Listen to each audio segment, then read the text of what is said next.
Shamimu nakwabe ng'ojjako Shiba interview ngo feeling small ng'oli muswavu nga njagala mutegeere bw'obanga ovuma omuntu ofune woko Shiba ne munne bakola sente ezitali ntono nno bakola ddala sente zibayite money gwe yavuma Shiba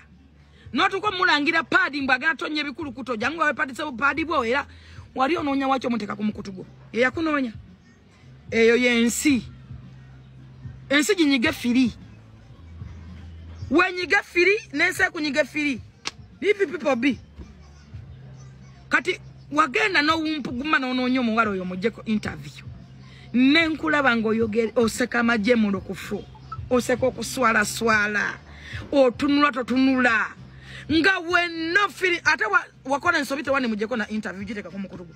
kuba waswala amazima gali nti waswala ensi nekuteka ku minzaani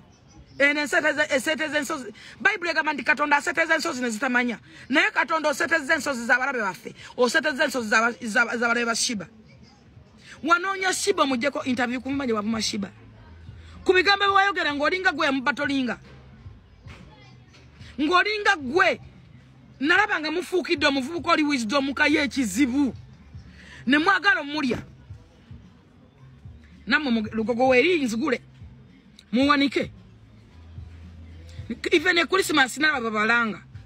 omuntu ow'omutima mubi tolibera successful mu bintu byokola